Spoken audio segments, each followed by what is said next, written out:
Welcome to Phenomenon Radio, the show that covers thought-provoking breakthroughs in the fields of UAP UFOs to discover fascinating truths, first-hand accounts, and investigative insights into the expanding confluence of physical and mental exposure to this worldwide phenomenon.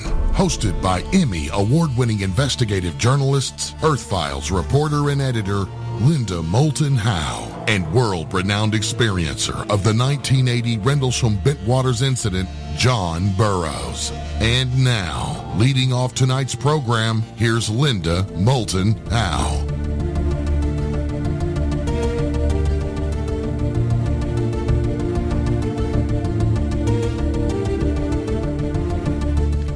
In 2014, a biography about President Richard M. Nixon by Republican supporter Roger Stone was released entitled Nixon's Secrets.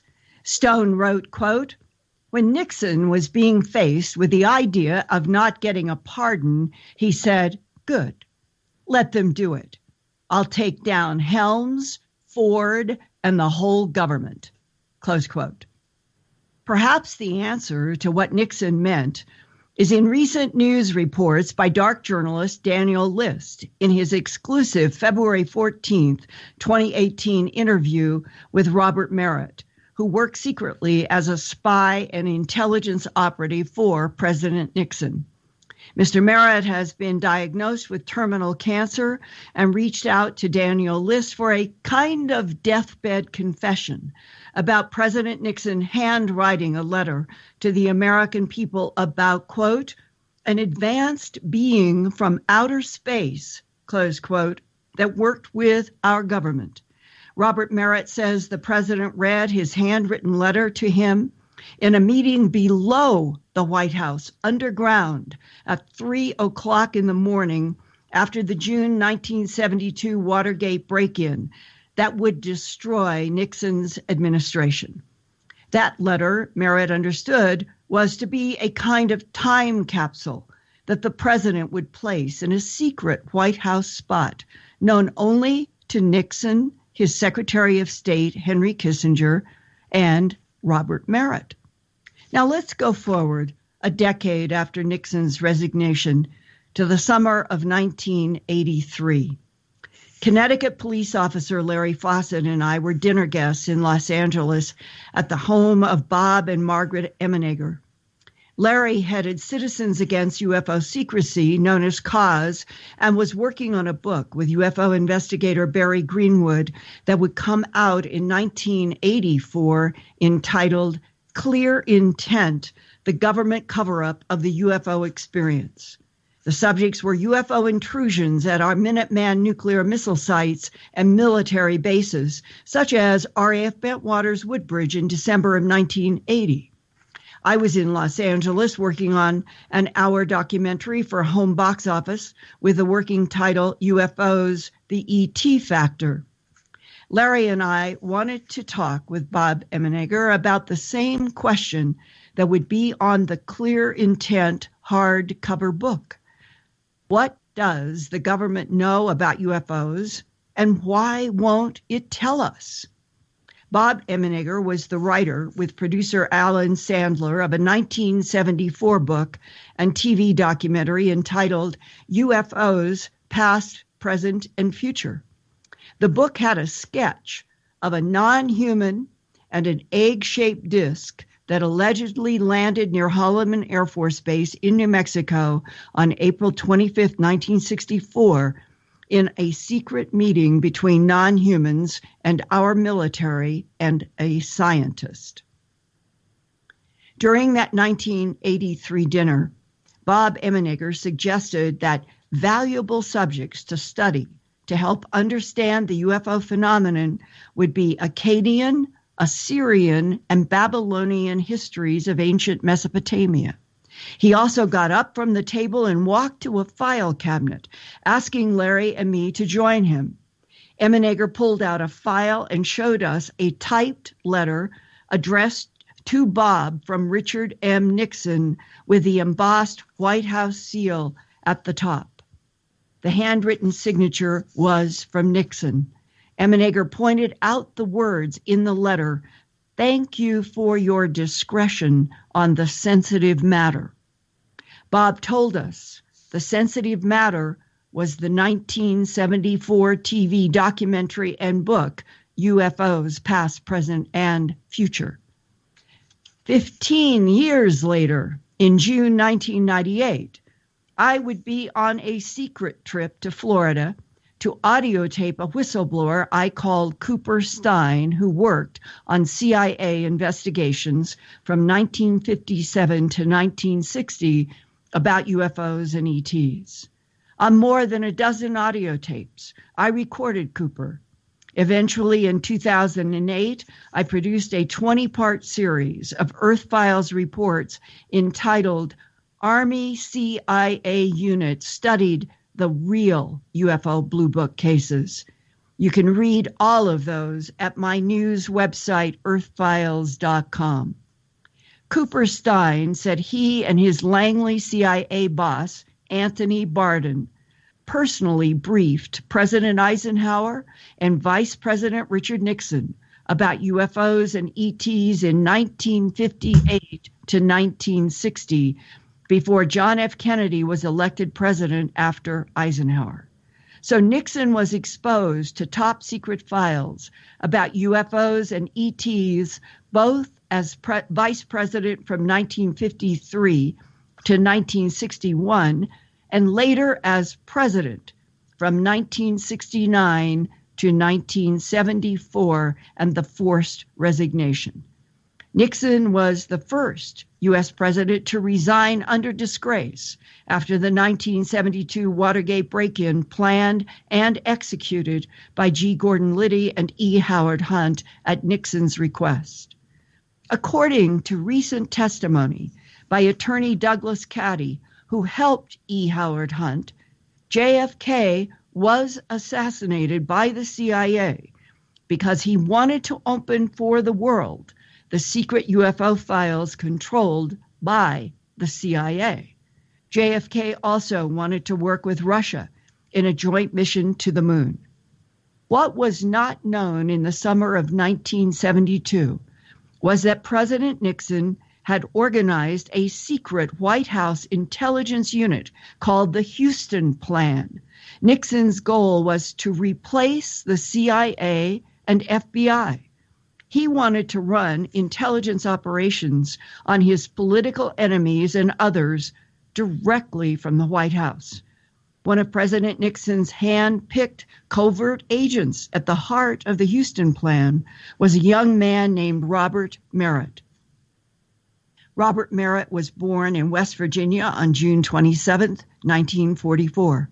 So in June 1972, he was only 28 years old, a good-looking blonde guy hired by Nixon's Houston Plan to covertly interact with people in Congress and other positions of power in order to photograph and videotape compromising information that President Nixon could use in blackmail for political control. Robert Merritt did his work so well that in the critical time period of June to July 1972, before and after the Watergate break-in, President Nixon held 3 secret meetings with Merritt deep below the White House, culminating with the third and last meeting after the June 1972 Watergate break-in. Merritt told Liszt that in his third secret meeting with President Nixon in July 1972, that the president talked about, quote, an advanced being from somewhere else in our universe, or perhaps even from a different universe, that the U.S. government had in protection and which was teaching some scientists vast quantities of powerful information about physical laws and an equation that could help all of humanity or destroy all of humanity. Recently, Daniel Listz of darkjournalist.com called me about Robert Merritt's confirmation that he worked for Nixon's highly secret Houston Plan, organized around covert intelligence, blackmailing, and assassinations. Even today, half a century later, 31 pages about the Houston Plan are still withheld from declassification. After this short break, Daniel Listz joins John Burroughs and me to explain first what is known about Nixon's secret White House Houston Plan. And then we will dig deep into the mystery.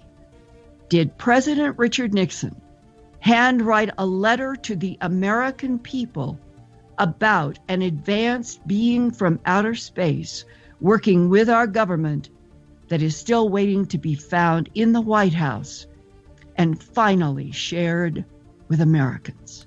You're listening to Phenomenon Radio live exclusively on KGRAradio.com.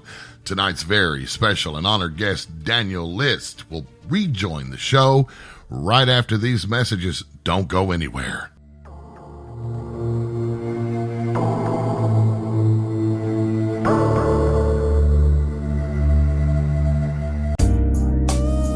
It's AJ from Vibes, Mind, Body, Spirit. Have you been searching for unique items to create or add to your sacred space? What about tools for your holistic healing? Or those one-of-a-kind magical ingredients to manifest your desires? Well, look no more, because Vibes has a variety of items to assist you in your spiritual journey. From crystals to candles, incense to books, tapestries to jewelry, OnlineVibes.com has what you're seeking. We even have some thoughtful and mindful gifts to share with your friends and family too. Visit us at OnlineVibes.com from the comfort of your home, or give us a call at 385-244-1099 to have your order beautifully packaged and sent directly to you or a loved one. And right now, take advantage of the coupon code KGRA at checkout to receive 15% off any order. Remember, online, VIBEZ.com.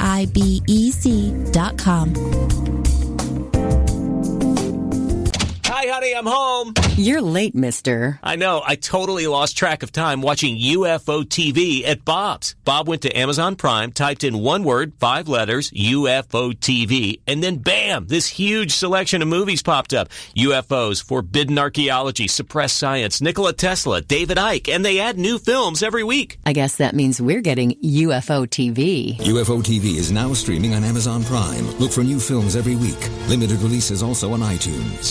Now streaming free on Amazon Prime from UFO TV, the movie Packing for Mars. The space program, as most people understand it, is completely a front. There's a whole nother reality going on out there. There really is another caste to the human race. People go through their lives on autopilot all the time. But what people don't realize is that they need the truth. See the movie Packing for Mars, now streaming on Amazon Prime from UFO TV. Your official contact for the best alternative talk on the planet. KGRAradio.com.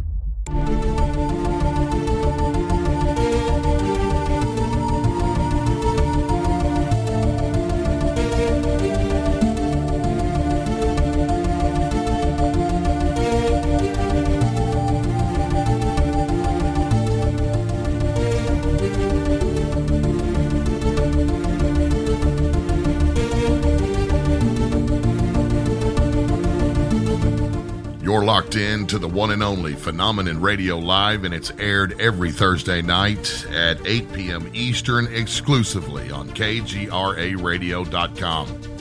Let's get to it. Daniel Listz on deck right now, ready to go. And to start tonight's program, here's the one and only Linda Moulton Howe. Linda?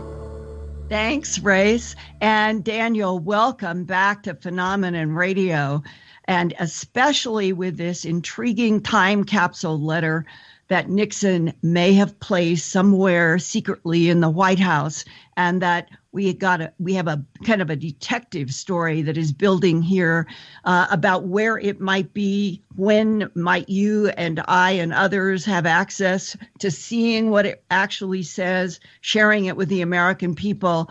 You and I and others, we really do think that this is a fascinating and perhaps in the long run of history, kind of a big story.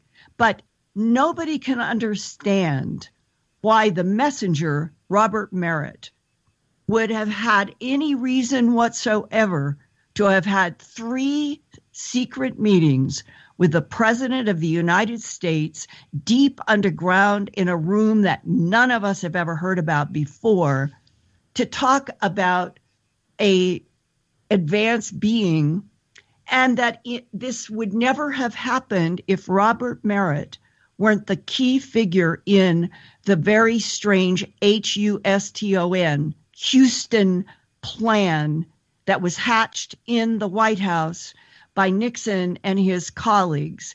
Could you start there with the idea that the vast majority of Americans and other people listening around the world don't know anything about this very strange, highly classified to this day, Houston plan? Absolutely. And Linda, it's great to be here on Phenomenon Radio with you and John. Just an excellent program. And I'm excited to be back. I'll tell you, as I've unraveled this story and worked with Merritt on it, I've definitely found links to so much of the research that you've done that we're going to weave all that in as we talk here. But I do find that fascinating because there's this kind of patch of history back there, which is Nixon. And there are stories around the Nixon administration relating to UFO disclosure, relating to his access to Area 51 in the 50s when he was vice president. And many of these stories come from your whistleblowers, of course, and also Robert Emenegger's documentary, as you mentioned in your intro, is absolutely pivotal, and I want us to get into that.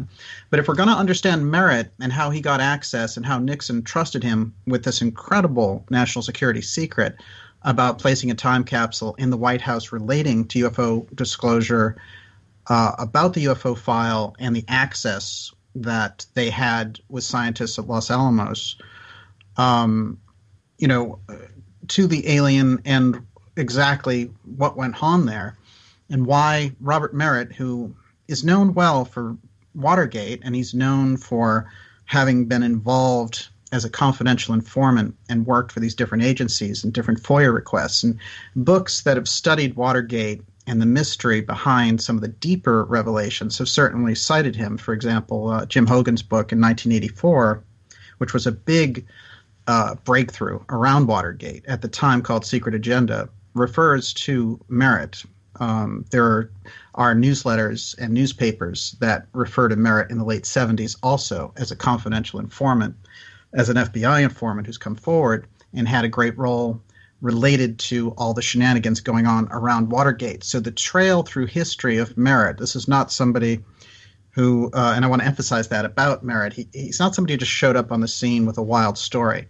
He's somebody who is intricately connected over the years. And if you and I were talking with a Watergate expert or somebody relating to that kind of history, when you say Robert Merritt, bing, they go right to all of the activities around the Watergate executive session, the connections that were going on, the special prosecutor Archibald Cox, who pulled in Robert Merritt to get information on what was going on there. So Merritt certainly has left those footprints through history. He's not somebody that we have to guess too much about. And just one fast insertion, because it is so important.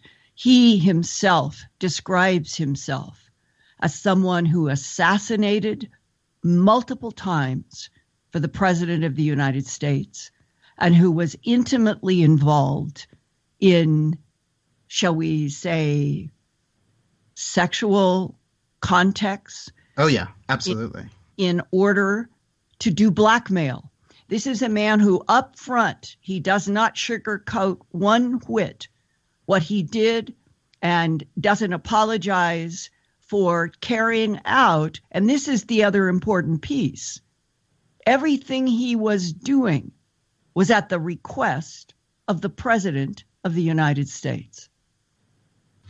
Right, and he was somebody who was really targeted by these forces that were around military intelligence. And he'd done work for the FBI, the ATF, and the CIA covert intelligence. So when they were looking at him and sizing him up, apparently through this process, they started to realize around 1970 that inside the Nixon administration that they needed something that was like an internal intelligence unit. And they were looking at different candidates that were coming through the agencies. Someone like Merritt who was young, who was, and this was a very important thing. Of course, so many of these agencies used Merritt because a lot of the intel and the information that they wanted related to college campuses at the time, which was the very heart and the very center of the peace movement. And this was totally at odds with the intelligence agencies. Now, apparently he showed up on Nixon's radar because he was so good at the assignments that he was getting from these covert branches of the government. And they secretly profiled him for a while so that by the time he arrived to meet Nixon, Nixon knew all about him. So Nixon had been sort of sizing him up and, thinking, I can use this guy for the Houston Plan. Now, the Houston Plan is still a great mystery. There's 31 pages that relate to it, which John Dean took as he left the White House and gave to Judge Sirica during the Watergate process. And they were sealed as part of that case, and they are classified to this day. Now, the Church Committee tried to get those documents in 1975. The Church Committee was investigating CIA assassination, rendition, and all the things that were going on. So they actually pulled Houston before that committee and asked him, what exactly did this consist of? And he said, the idea was, we were going to do these things because we were in a situation, and some of that needed to be done under national security. We were doing surveillance, and we were infiltrating different groups. And as a result of that, there were activities that went beyond the range of the law. This is the way that Houston is out there describing it. But he's not giving them the full details, and the Church Committee can't get the 31 pages, so they don't know exactly what happened in there. But the Houston Plan is cited throughout the Watergate process, and Nixon himself, of course, refers to it. Now, Houston was a member of the Young Americans for Freedom, so he was an ultra-right-wing, and he certainly developed this reputation for somebody who was just going to go outside the realm of the law. But being a special counsel to the president, he had this close access. And Nixon, by 1970, although he had done quite well in many ways, was still under siege from a number of domestic political opponents. And he said, I'm having as much trouble with the CIA and with the FBI as I am with the protesters themselves. There has to be something else I can do. And so Houston came up with this plan to develop a unit inside the White House that would act just like the CIA. And this is what Nixon really linked onto. Because remember, he had Kissinger going all over the world and doing this personal diplomacy with China, with Russia, and setting up these things around the State Department, getting around them. Because originally, Kissinger was not Secretary of State. He was National Security Advisor in the first administration of Nixon, from 69 to 73. So in 73, he becomes the Secretary of State. But at first, as National Security Advisor, he can go all over the place, and he can make these secret negotiations without the State Department, the FBI, and the CIA getting in the way. That's crucial. So, and isn't that one of the constant themes here? Nixon was always looking for a way to get his way, to do things behind the scenes, secretly, so that nobody in the FBI, the CIA, the NSA, the DIA, and on would know what he was doing, and that was the motivation for keeping Kissinger in this role of much more independence. Absolutely. And Kissinger comes in, of course, into this story because he's somebody who receives this letter, a copy of this letter, which is in the time capsule. And that's a very significant portion. But I think the best way to look at the Houston Plan is the people that they used had to be good, very good, and extremely well trained. But they also had to be individuals who would leave no fingerprint. And that is why Merritt was so valuable. As a confidential informant, he was developing over time since 1970 these skills, working with different agencies like FBI and ATF. And by the time he had blackmailed so many congressmen and senators, he had gotten into these situations where the FBI would film him in these liaisons with these people, that they knew that they had so much on him that he'd never be able to blow the whistle. So he was kind of a perfect candidate for what they wanted with the Houston Plan. The Houston Plan was mostly about surveillance. It was about break-ins.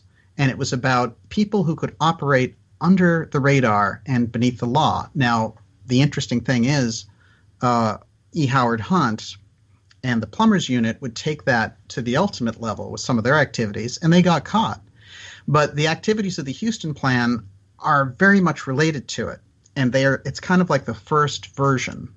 And you could say, in a way, an even more secretive version, because the Houston Plan, we still don't know what is in those 31 pages that were submitted during the Watergate hearings. Now, when we think about what was going on and what Nixon wanted, well, if we go back to him as vice president, he's on the outside watching Eisenhower. And in one, I think, of the remarkable things that came forward in your conversations with Cooper, who was the whistleblower, right, who told us so much about the early activities around Area 51.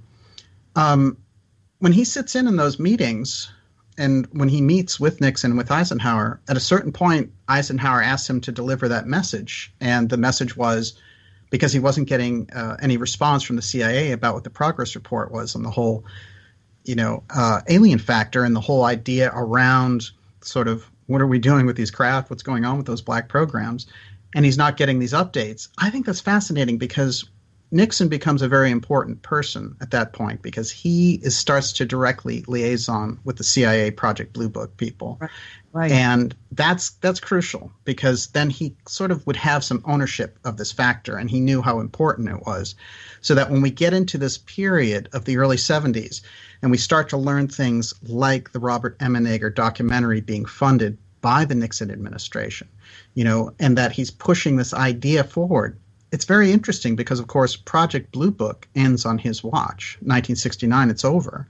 So when he's coming forward, Nixon, and doing this thing, working through Bob Haldeman and saying, what can we do about this? And Haldeman gets in touch with Emenegger, and they work out this whole thing. Now, I think it's very interesting that Haldeman and Emenegger knew each other because obviously this makes it a whole lot easier for them to move forward on this. And again, it's Nixon's style. He's going around agencies. He's using his own chief of staff, saying, use your friend, let's get this going. And the unbelievable access that Emenegger got is recounted over and over again in these interviews that he has, where he says, they let us walk around the DOD. They had us looking at all these different things. And the idea that they gave them actual footage of a craft landing and beings coming out and meeting with military officials is absolutely phenomenal. Of course, after Watergate, that whole situation was pulled. But the question is, what were they building toward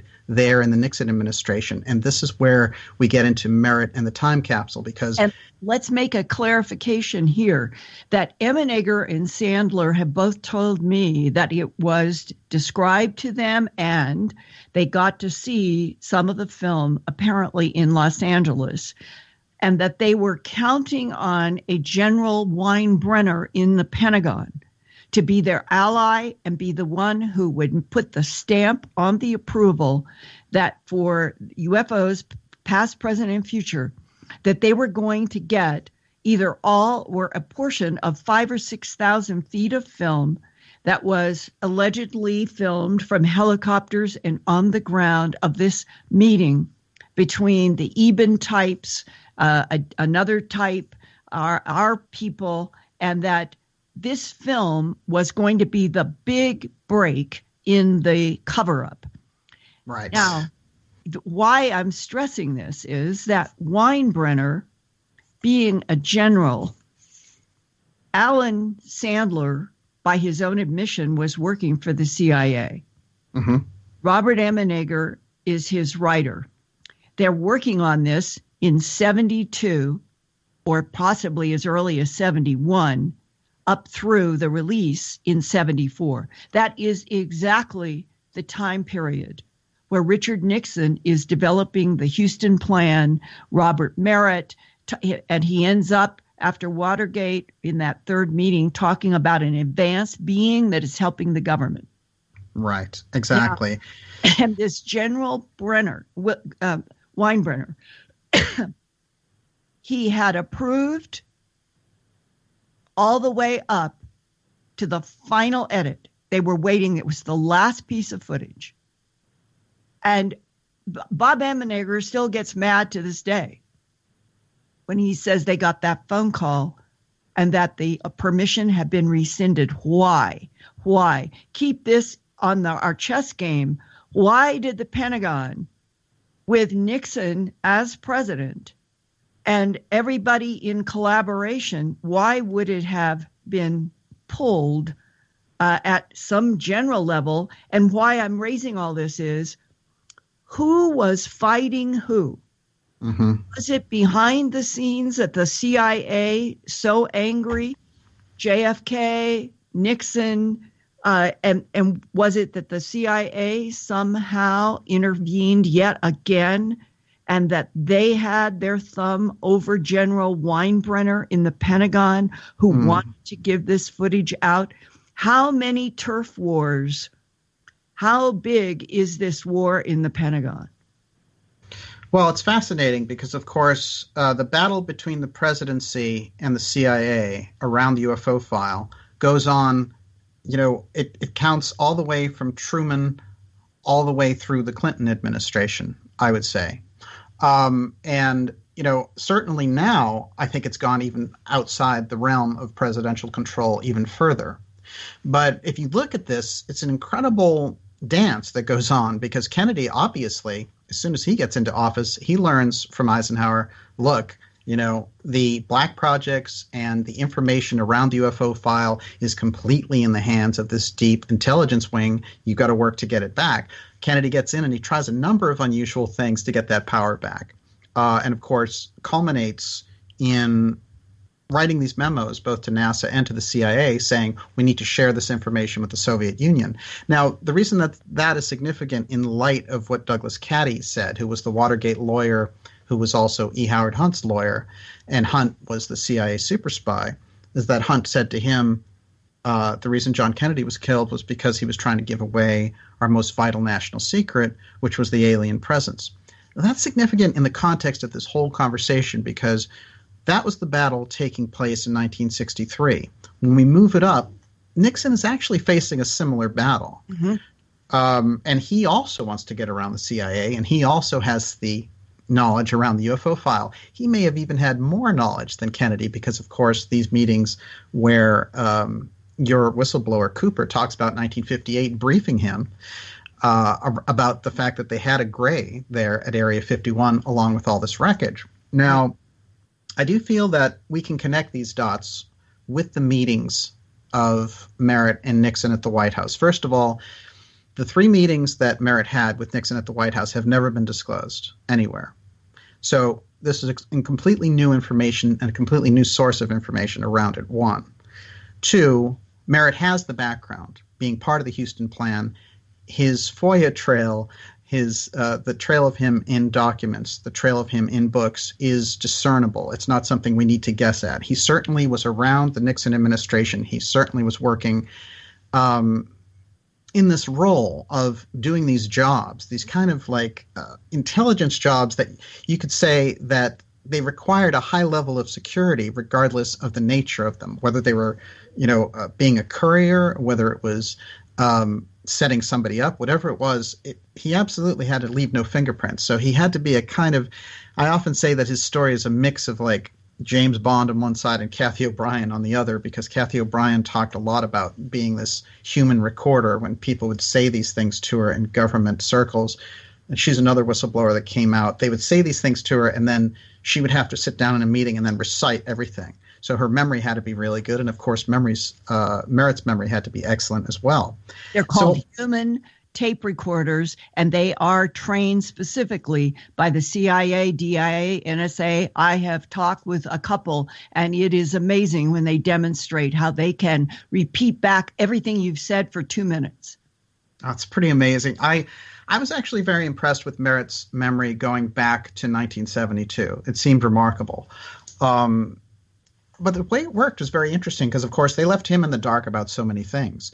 Another thing I want to point out is, excuse me, Merritt himself has zero interest in the UFO subject. No interest in the UFO file, no interest in alien life. It was not a subject that concerned him, which is all the more interesting with what Nixon tried to do. So when they would bring him to the White House, what they would do is they would wake him up in the middle of the night, usually around 1 a.m., and someone would just show up and say, "You're wanted by someone at the White House, come with me."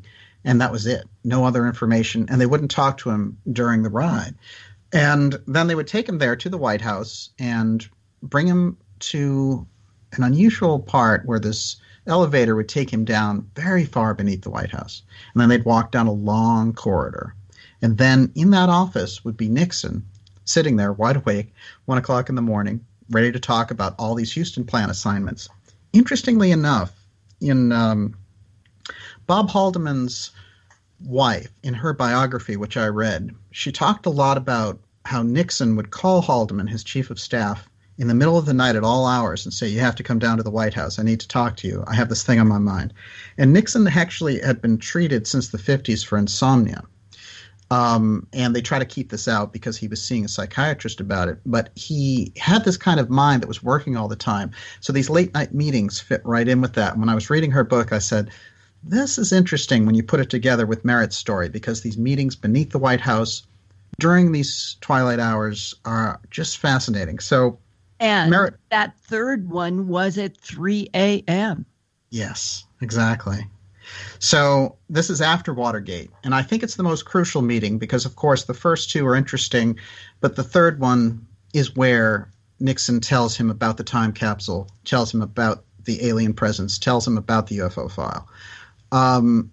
At that point, I do think that he had established a kind of trust between himself and Merritt because he wanted Merritt to do these things for him, and he wanted to, I think he did see something in Merritt that was kind of down home, that was, he mentioned a few times to him, did you say the allegiance, did you say the Lord's Prayer in school and things like that. So he felt, if you look back to Nixon's early childhood, he might have seen something of himself in Merritt because Nixon came from very humble roots and rose dramatically to be the most powerful man in the world. So it's a remarkable story.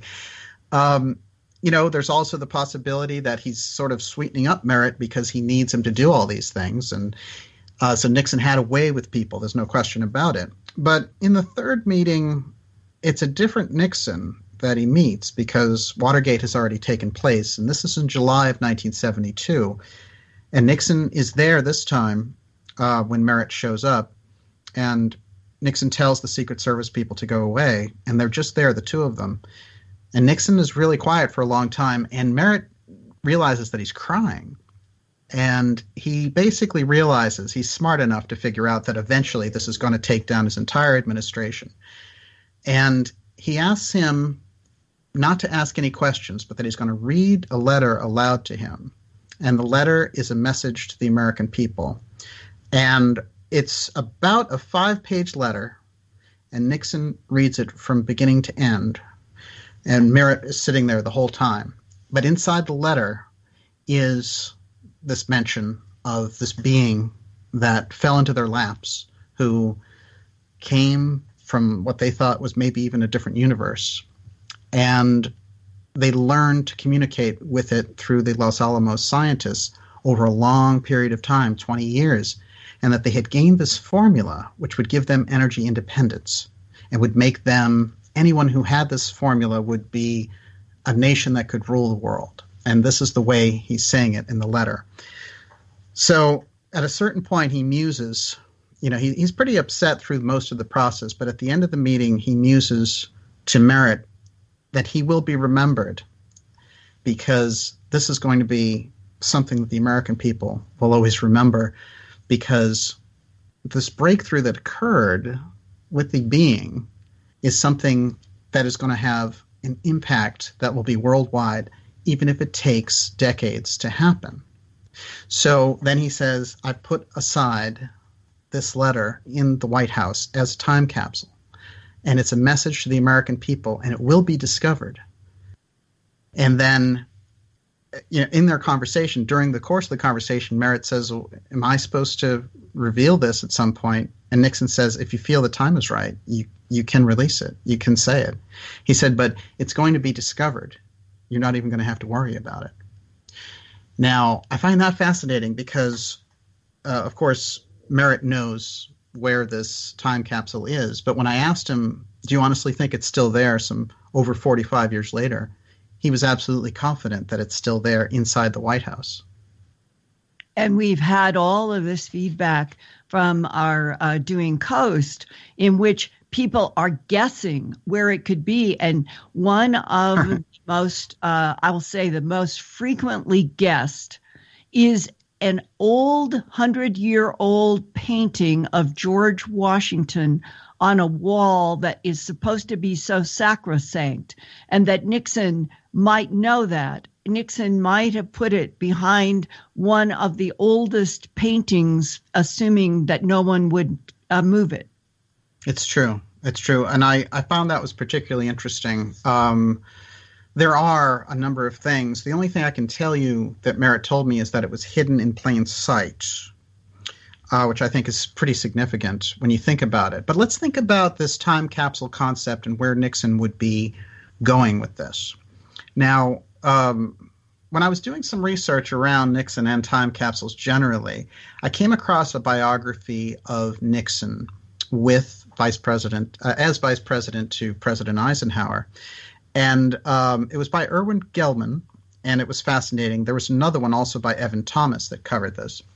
But apparently, Eisenhower had placed a time capsule in his Gettysburg Ranch in Pennsylvania, and he called it Project X, to be opened in 100 years.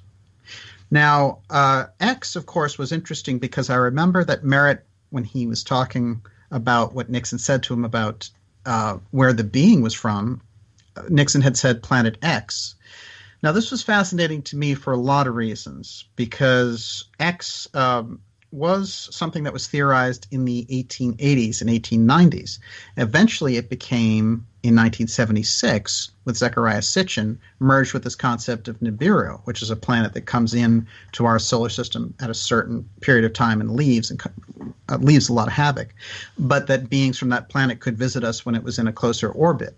Now, interestingly enough, NASA themselves, as of 2016, is leaning much more closely towards the Planet X hypothesis, because they've found that they've done studies that we're looking at something which is quite possible, and they're starting to call it Planet 9, because in their little cosmology, they've demoted Pluto to a dwarf planet for now. Well, let me just insert just a reality check here. It's important because it is the University of Southern California astronomer who discovered through perturbations of comets that there is something that has a mass at least 10 times the mass of the Earth. But here's the definitive separation from what Sitchin talked about and what this might be. The calculations of the computer that they have run will bring whatever this is. And believe it or not, Daniel, since this was first reported 2 years ago, and they have been looking at it with Keck in infrared and all kinds of frequencies, meaning that part of the Oort cloud, which is where this would be, they have never yet seen anything in infrared or any other frequency. This is a true mystery. But the computer cannot get that massive thing in the Oort cloud any closer in our solar system than Neptune. So that means if the closest it comes is Neptune, it is never going to come into what is called the inner planets of Mercury, Venus, Earth, and Mars. So, well, I think it is fascinating. This planetary mass, they've looked for it for almost 200 years. And when they found Pluto, it was interesting because when I was getting into this, I found out that there was this Lowell Observatory, which was a Bostonian actually funded it, and it was in Colorado, and it was someone in his 20s who discovered Pluto. And then they went through a process of what they called pre-discovery, when they realized, oh my God, Pluto's been there all the time. And they went back through their records and they found it as early as 1910 in different, estimates, astronomy estimates. So when we look at Pluto and we see the whole hunt for this planet, they were looking for this Planet X, and they thought Pluto was it. But as it turned out, with all the estimations and the things that they were doing, that Pluto was too small to be this Planet X. I found it interesting that, of course, X is 10, if I just want to go outside the ballpark here for a minute. And so planet 10, I started to think for a little while, because we had 9 planets, and the 10th one would, of course, be this planet. When they demoted Pluto, it became planet 9 under NASA's research. So what they're looking for is planet 9. We're stuck with this X concept. Now, Sitchin aside, I just think it's interesting when we talk about Sitchin that his work came out in 1976, and that the Emmenegger documentary dealing with this idea of these aliens who came out of this craft at Holloman Air Force Base, and they were decidedly Sumerian looking. Right. According, and anyone who would look, they look like Sumerians. That archeloid with the big nose and the ropey headdress, and it's sketched with the knob on the head, and it has vertical pupil eyes, which, believe it or not, in some of the cuneiform translations, it is supposed to be that the roly-poly tiny humans that are in some of the carved cuneiform and the stones are next to, if you took the ratio of, say, a 5'6" or 5'8" human, then the being that is wearing the ropey headdress and may have reptilian eyes could be as much as 14 feet high, just based on ratios in the carved stones left from the Sumerians. Wow. That's incredible. Well, when I was watching the Emmenegger documentary, it's UFOs Past, Present, and Future was its original title. Originally came out in 1975. It was re-released in 1979. And I actually don't remember what the follow-up title was, but I think it was something like They're Here or something like that. Yep. And Rod Steiger, who was the original host, had died by then, so they still had him in it, but they added in Jacques Vallée, who did a number of things. And there's a mention there of even cattle mutilation. So they put this in. Yeah, they put it in just for a moment. And it's kind of interesting because it's a much more complete thing. But you realize there are gaps in this documentary, and you can see it's from where they pulled this idea of a landing and this idea of footage. I do find it fascinating when you really think of the whole story, when you think about X, Planet X, being mentioned by Nixon directly to Merritt in relation to where the being came from. And then we have this thing around Sitchin's work with Nibiru, and we have this thing around that being Planet X, and that's Sumerian. And then the Emmenegger documentary has these beings who come out who look Sumerian. There is something very unusual there, and I'll take it one step further, which is in my research around Nixon, I found that he put together something which helped bring the Russians to the table, which during this period, which was an anti-ballistic setup, and they call it Nixon's Pyramid. And when you look at this thing, it looks like the Great Pyramid, but it's a missile silo in North Dakota. So if you go a little bit deeper into that story, and as I'm sure you're aware, there were a number of sightings there on the border between North Dakota and Canada around this nuclear silo. Minot, it's Minot. And yes. Minot and the Great Falls in Montana, and there's 4 sites. Wherever we had Minuteman underground, there were hundreds, maybe thousands, if we knew the truth, of interactions by something in the category of UFOs. Mm-hmm. Well, see, it's fascinating because when I've gone through your work, I've found so many of the nuclear tie-ins to the UFO factor. And if you really study that, they seem to want to know everything, including Rendlesham, which is really a nuclear story.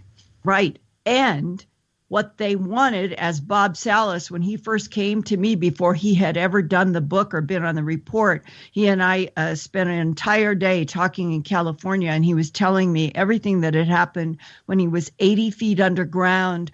The sabotage alert team on top is saying we've got this huge, at least 80 feet diameter, ruby red glowing disc right at the gate.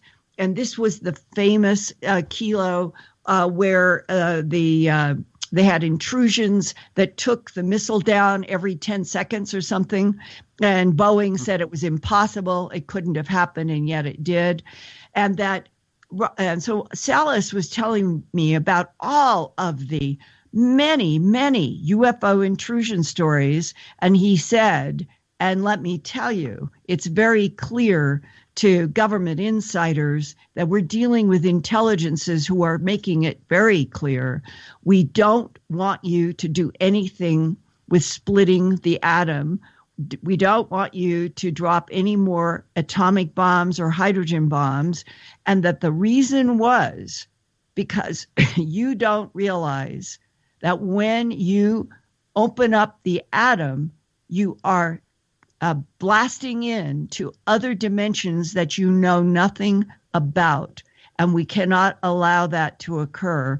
And that then, as Salas was telling me, that our government had so much proof that whatever we were going to do, that the non-human intelligence, advanced as it is, could interrupt and bring down all of the electrical grid that would make it possible or make it impossible to launch missiles, that they demonstrated that. Wow. And that's like the day the Earth stood still, in a way, the parallel. Yep. That we're dealing with intelligences that if push comes to shove and they consider something important, they will just pull the plug on all of our electricity. Wow. I mean, this is really the crux of the matter when you're dealing with the UFO file. It is the top national security secret of the United States government, and there's a reason. Now, what I find interesting, there is this portion of Merritt's testimony where he said Nixon shows him these letters in red ink, and they are a formula that they obtained by working, the scientists at Los Alamos, with this being. And he's referring to the formula, and he has so much, he's just in awe of this formula. And Nixon said this could either bring the world forward or decimate everything. Now, I found it interesting, when you look in 1970, U.S. oil production had declined for the first time. And Nixon was very nervous about what was happening in relation to this. And he was right, because, of course, in 73, we got the oil crisis where OPEC decided to make their prices go through the roof because they wanted to protest the Yom Kippur War and all of these different things that were happening. So we got into quite a situation there. And this rebounded again in the Carter administration and caused those long gas lines, et cetera. Nixon could have been thinking and looking at this formula and thinking, I can make the United States energy independent. Right.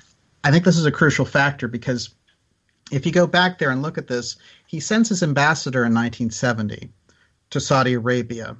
And when he comes back with an estimate, he said, it's not good. Our oil production is declining. We have no increased capacity, and they may tighten down on us depending on Middle Eastern developments. Nixon was looking for alternative energy. There's no question about it. And I think his forced move with the whole Emmenegger documentary and funding that was moving in this direction of UFO disclosure in 1972. And this is where the meetings with Merritt take on even more significance, because after Watergate happens, he has to stop. Right. Right. And it is exactly, that is where all of the confluence of everything we're talking about comes to July, which is only a couple, 2-3 weeks after the break-in. And then it's very clear to the master calculator, Nixon, that his administration is probably being destroyed, and that bringing Robert Merritt at 3 o'clock in the morning to down below the White House and crying with tears coming down Nixon's face, as Robert Merritt described, and that Merritt said, I wanted to hug him, but he is president of the United States and is not an ordinary man. That Merritt is watching this sort of self-destruction, but in the self-destruction, Nixon is saying, I have a phoenix. And my phoenix is going to be a letter to the American people about an advanced being from somewhere else in this universe, or maybe even another universe that has this red formula that would be the key to our having free global energy. Yes, this is it. You've just snapshotted it right there. That's where it's going, because when you look at Nixon, he always has the comeback. He is known as the comeback president. And he had these incredible political disasters, losing to Kennedy, losing the governorship his attempt to get it in 1962 and saying, you won't have me to kick around anymore. I mean, really in the political wilderness, complete nobody. In 1968, he shows up and he wins by only a few 100,000 votes against Hubert Humphrey. Under incredible odds, of course. If Robert Kennedy hadn't been assassinated, Nixon would have never won. But he wins and he comes back. And here again, we have Nixon in Watergate knowing the political calculator, like you said. He's looking at the fact that the burglars can now be traced back to him through Liddy and through Hunt, and he knows it's all over. But he has this. He has the time capsule, and he has Merritt. And when we get into the second hour here, let's talk a little bit about what Merritt did with the other letter, which was a copy that was supposed to go to Henry Kissinger. And what Nixon himself did by the way he handled this whole placement with Merritt is one of the more extraordinary pieces when you look back at it, because it meant that Nixon was desperate to get something to Henry Kissinger, but in a way in which Kissinger, would never be right in front of Nixon when it occurred. And after this break, let's pick it up there. Sounds great. This 40-minute uninterrupted segment of Phenomenon Radio has been brought to you by OnlineVibes.com. Your personal connection to mind, body, and spirit, committed to connecting you with healing modalities that can manifest a true and healthy change in your life. Visit the website over there at OnlineVibes.com. That's OnlineVibez.com. Don't go anywhere, folks. Our very special guest will rejoin the show for hour 2 right after these messages. Don't go anywhere.